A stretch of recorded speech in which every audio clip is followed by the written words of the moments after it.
വളരെ കോമൺ ആയിട്ട് കണ്ടുവരുന്ന ഒരു കണ്ടീഷനാണ് ഡയബറ്റീസ്. പണ്ടൊക്കെ നമുക്കറിയാം വൂണ്ട് ഹീലിംഗ്, അതായത് ഒരു മുറിവ് വന്നാൽ പെട്ടെന്ന് ഉണങ്ങുന്നില്ല, അങ്ങനെയാണ് നമ്മൾ ഡയബറ്റീസിന്റെ ഡയഗ്നോസിസിന് പോകുന്നതൊക്കെ. പക്ഷേ ഇപ്പം ഡയബറ്റീസ് അസോസിയേറ്റഡ് ആയിട്ട് നമുക്ക് സ്കിന്നിൽ പിഗ്മെന്റേഷൻ, ഹൈപ്പർ പിഗ്മെന്റഡ് പാച്ചസ് വരാം, മെക്കാറ്റ്നോസിസ് വരാം, കളർ ചേഞ്ചസ് വരാം, ഇതുപോലെ ഇച്ചി ആയിട്ടുള്ള പാച്ചസ് വരാം, ഒരു അലർജിക് ടെൻഡൻസി കൂടാം നമ്മുടെ ശരീരത്തിൽ.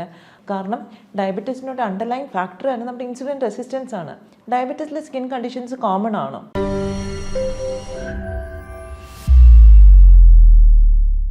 ഹലോ ഫ്രണ്ട്സ്, ഞാൻ ഡോക്ടർ തൃഷ്ണ, സമത്വം വെൽനസിൻ്റെ മെഡിക്കൽ ഡയറക്ടറും ചീഫ് ഫിസിഷ്യനുമാണ്, ട്രിവാൻഡ്രം.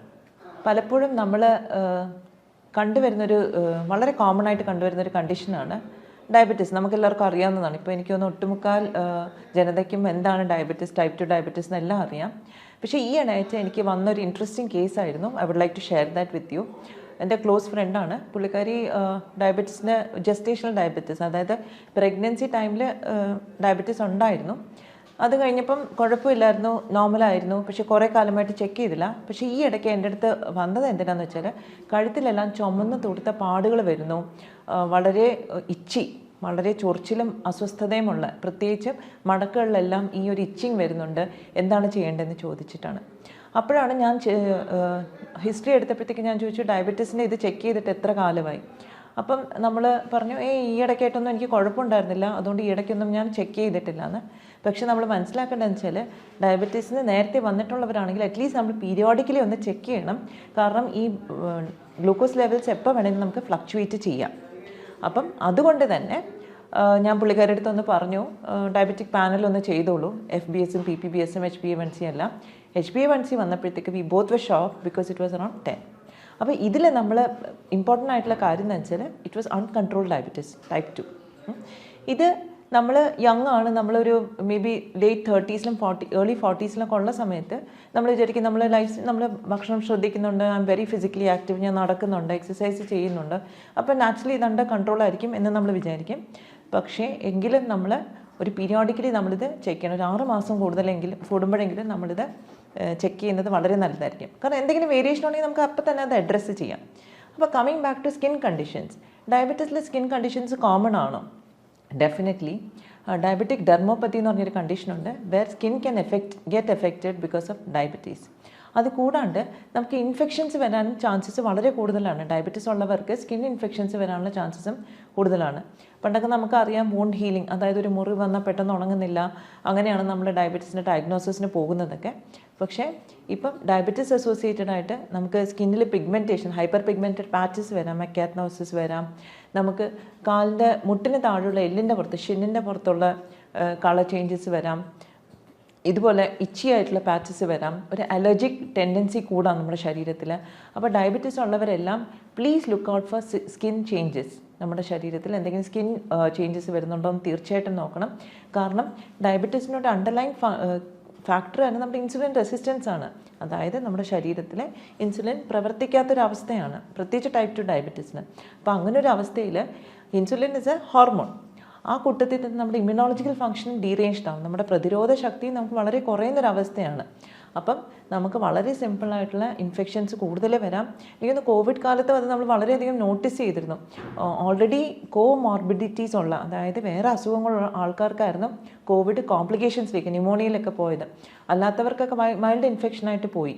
അപ്പോൾ അതുകൊണ്ട് തന്നെ നമുക്ക് ഒരു ഹിസ്റ്ററി ഓഫ് ഡയബറ്റീസ് ഉണ്ടെങ്കിൽ, ഈവൻ ജസ്റ്റേഷണൽ ഡയബറ്റീസ് ആയിരിക്കാം, നമ്മൾ ഒരിക്കൽ ചെക്ക് ചെയ്തപ്പോഴത്തേക്ക് നമുക്ക് ഉണ്ടായതാകാം, നമ്മൾ തീർച്ചയായിട്ടും അത് റെഗുലറായിട്ട് ചെക്ക് ചെയ്യണം.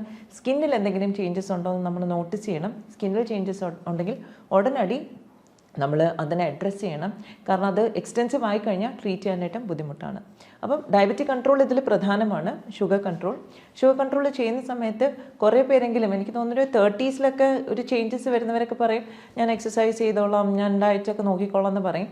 പക്ഷേ പലപ്പോഴും സ്ട്രിക്റ്റ് ആയിട്ടുള്ളൊരു ഡയറ്റ് പ്ലാൻ ഒരു പ്രൊഫഷണൽ ഹെൽപ്പ് ഇല്ലാതെ നടക്കാറില്ല. നമ്മൾ ബുക്കൊക്കെ വായിച്ചിട്ട് നമുക്ക് കുറേയൊക്കെ ചെയ്യാം. കുറേ പേരൊക്കെ ഇൻ്റർമിറ്റൻറ്റ് ഫാസ്റ്റിംഗ് ചെയ്യുന്നുണ്ട്. പക്ഷേ get some professional help, initiate the process. കാരണം നമുക്കൊരു ചിട്ടയാക്കി കഴിഞ്ഞാൽ പിന്നെ നമുക്കത് മാനേജ് ചെയ്യാൻ പറ്റും. പക്ഷേ ചിട്ടയാക്കാനാണ് നമ്മുടെ ബുദ്ധിമുട്ട്.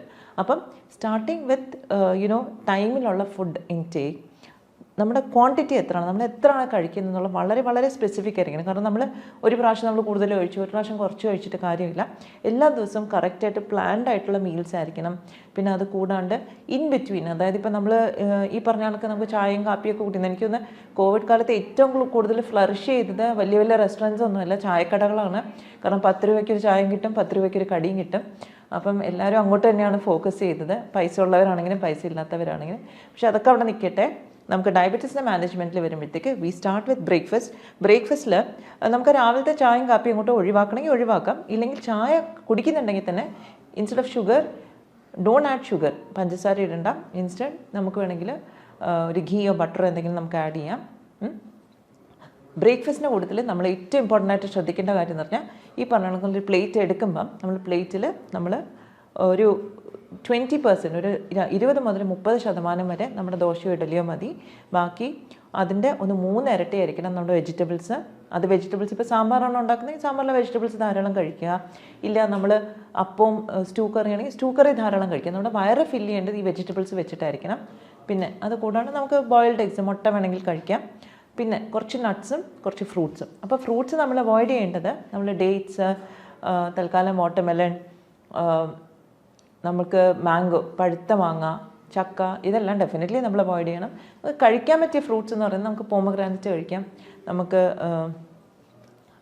പേരയ്ക്ക, ഇതൊക്കെ നമുക്ക് ഉൾപ്പെടുത്താൻ സാധിക്കും. അപ്പോൾ നമുക്ക് ഫ്രൂട്ട്സും ഒരുപാട് ക്വാണ്ടിറ്റി വേണ്ട, നമുക്ക് ലിമിറ്റഡ് ക്വാണ്ടിറ്റിയിൽ ഫ്രൂട്ട്സ് കഴിക്കാം. പക്ഷേ വെജിറ്റബിൾസ് ധാരാളം കഴിക്കാം. ഇതേപോലെ തന്നെ ഉച്ചയ്ക്കത്തെ ഫുഡിലും നമ്മൾ സാധാരണയാണെങ്കിൽ നമ്മൾ ചോറും അവിയലോ തോരനോ മോര് കറി, ഒരു മീൻ കറിയൊക്കെ ആയിരിക്കും, അല്ലെങ്കിൽ മീൻ ഫ്രൈ ഒക്കെ ആയിരിക്കും നമ്മുടെ ഫാമിലീസിൽ ഉണ്ടാവുക. അപ്പോൾ അതിലും നമുക്ക് ചോറിൻ്റെ ക്വാണ്ടിറ്റി കുറച്ചിട്ട് ഈ അവിയൽ തോരൻ എന്നുള്ളതെല്ലാം കൂടുതൽ കഴിക്കുക. അപ്പോൾ അത് നമ്മുടെ സ്റ്റമക്കിനെ ഫില്ല് ചെയ്യാൻ ഉപയോഗിക്കുക. പിന്നെ നമ്മൾ ഫുഡ് കഴിക്കുന്നതിന് തൊട്ട് മുമ്പ് നമുക്കൊരു കാര്യം ചെയ്യാൻ പറ്റുന്നതെന്ന് വെച്ചാൽ, ഒരു ഗ്ലാസ്സിൽ നമ്മൾ പച്ചമോര് എടുത്തിട്ട് അതിൻ്റെ അകത്ത് ഇച്ചിരി ഉലുവപ്പൊടി കലക്കി നമ്മൾ കുടിക്കുകയാണെങ്കിൽ ദാറ്റ് ഈസ് ഓൾസോ ഗുഡ്. അത് നമ്മുടെ ഈ ഒരു ഇൻസുലിൻ്റെ ഫങ്ഷനെ ഇമ്പ്രൂവ് ചെയ്യാനായിട്ട് ഹെൽപ്പ് ചെയ്യും. പിന്നെ ഡിന്നർ ടൈമിലാണെങ്കിലും, ഡിന്നറിലാണ് എനിക്ക് തോന്നുന്നു മലയാളികൾ ഏറ്റവും കുഴപ്പമുണ്ടാക്കുന്നത്. കാരണം ലേറ്റായിട്ട് കഴിക്കും, ഹെവി ആയിട്ടും കഴിക്കും. കാരണം എല്ലാവരും ഒത്തൊരുമിച്ചിരുന്ന് കഴിക്കുന്ന ഒരു സിറ്റുവേഷനാണ് അല്ലേ. അപ്പം ഡിന്നറിന് നമ്മൾ പ്രത്യേകം ശ്രദ്ധിക്കേണ്ടതെന്ന് വെച്ചാൽ, കുറച്ച് ഏർലി ഡിന്നർ ആക്കും. ഒരു 7 മണിക്ക് ഡിന്നർ കഴിക്കാം. ഡിന്നർ കഴിക്കുമ്പോൾ തന്നെ അപ്പാടെ ആ കാർബോഹൈഡ്രേറ്റ് അങ്ങോട്ട് അവോയ്ഡ് ചെയ്യുക. ഫ്രൂട്ട്സ്, വെജിറ്റബിൾസ്, സൂപ്പ് ആണെങ്കിൽ സൂപ്പ് കഴിക്കാം, അല്ല കുറച്ച് സാലഡായിട്ട് കഴിക്കണമെങ്കിൽ അങ്ങനെ കഴിക്കാം. അതിൽ നമുക്ക് കുറച്ച് പംകിൻ സീഡ്സ്, സൺഫ്ലവർ സീഡ്സ്, ഇതൊക്കെ നമുക്ക് ഉൾപ്പെടുത്താം. സോ അത് കുറച്ച് ഇൻട്രസ്റ്റിംഗ് ആയിരിക്കും. പിന്നെ മല്ലിയില, പുതിനയില, പാസ്ലി, ഇങ്ങനത്തെ കുറേ herbs, oregano, all these things, rosemary, ഇതെല്ലാം നമുക്ക് ഈ സാലഡിൽ ആഡ് ചെയ്യാം. കുറച്ച് കപ്പലണ്ടി ക്രഷ് ചെയ്ത് നമുക്ക് ആഡ് ചെയ്യാം. അപ്പോൾ ഇതൊക്കെ നമുക്ക് ഫ്ലേവറും ആഡ് ചെയ്യും, നമുക്ക് ഫില്ലിങ്ങും ആയിരിക്കും, നമുക്ക് ഒരു നെഗറ്റീവ് ഇമ്പാക്റ്റ് ഉണ്ടാവില്ല. അപ്പം ഒത്തിരി പേരെങ്കിലും നമ്മളിപ്പോൾ വിചാരിക്കുന്നുണ്ട് നമ്മൾ റാഗിയിലേക്ക് സ്വിച്ച് ചെയ്ത് മില്ലറ്റ്സിലേക്ക് സ്വിച്ച് ചെയ്ത് നമുക്ക് ഡയബറ്റീസ് പെട്ടെന്ന് കൺട്രോൾ ചെയ്യാം. No, that doesn't happen, because carbohydrate ക്വാണ്ടിറ്റിയാണ് നമ്മൾ കുറയ്ക്കേണ്ടത്. So definitely start with these small changes. Millet ആയിക്കോട്ടെ, ചപ്പാത്തി ആയിക്കോട്ടെ, വീറ്റ് ആയിക്കോട്ടെ, റൈസ് ആയിക്കോട്ടെ, ജസ്റ്റ് റെഡ്യൂസ് ദ ക്വാണ്ടിറ്റി. രാത്രിത്തെ കഴിയുവാണെങ്കിൽ ഒഴിവാക്കുക. You can may be have lean meat, ചിക്കനൊക്കെ ആണെങ്കിലും കുറച്ചുകൂടെ നാടൻ ചിക്കനൊക്കെ കിട്ടുവാണെങ്കിൽ that also you can have. But I personally പേഷ്യൻസിൻ്റെ അടുത്ത് പറയുന്നത് വെജിറ്റേറിയൻ സോഴ്സസിൽ നിന്ന് ആദ്യം കണ്ടെടുത്ത്, because initially we are also looking at cleansing. അതിനുശേഷം may be they can have non vegetarian food. അപ്പോൾ ഇത്രയും കാര്യങ്ങൾ നമ്മൾ ശ്രദ്ധിക്കണം ഡയബറ്റിക് കൺട്രോൾ വരുമ്പം.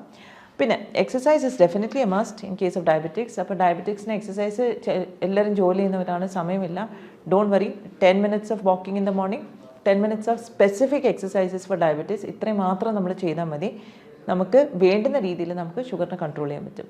പിന്നെ സ്കിന്നിൽ വന്നിരിക്കുന്ന ലീഷൻസിനാണെങ്കിൽ, ഇഫ് ഇറ്റ് ഇസ് ഇച്ചി, നമുക്ക് വളരെ ചൊറിച്ചിലും ഡിസ്കംഫർട്ടും ഉള്ളതാണെങ്കിൽ ജസ്റ്റ് ഒരു സിമ്പിൾ അലോവേറ ജെല്ല് തേച്ചാൽ തന്നെ നമുക്ക് ആ ഇച്ചിനെസ്സും ആ റെഡിഷ്നെസ്സും കുറയ്ക്കാൻ സാധിക്കും. പിന്നെ അത് കൂടുതൽ എന്താണെന്നൊന്ന് ഇൻവെസ്റ്റിഗേറ്റ് ചെയ്യണം. ഇൻഫെക്ഷൻ ആണെങ്കിൽ ഡെഫിനറ്റ്ലി ഇൻഫെക്ഷൻ നമ്മൾ ട്രീറ്റ് ചെയ്യണം. പക്ഷേ അല്ല, ഇൻഫെക്ഷൻ ഇല്ല, ഒരു അലർജിക് ടെൻഡൻസി ആണെങ്കിൽ അലർജി ഓറിയൻറ്റഡ് ആയിട്ടുള്ള ട്രീറ്റ്മെൻറ്റ് നമ്മൾ സ്റ്റാർട്ട് ചെയ്യണം. അപ്പം അതിന് വേറൊരു പ്രോട്ടോക്കോളിലേക്ക് നമ്മൾ പോകണം. I hope I answered skin related questions ഡയബറ്റീസിന്. കൂടുതൽ എന്തെങ്കിലും ഇതിനെക്കുറിച്ച് അറിയണമെങ്കിൽ തീർച്ചയായും കോൺടാക്റ്റ് ചെയ്യുക. We are here to help you. Thank you very much.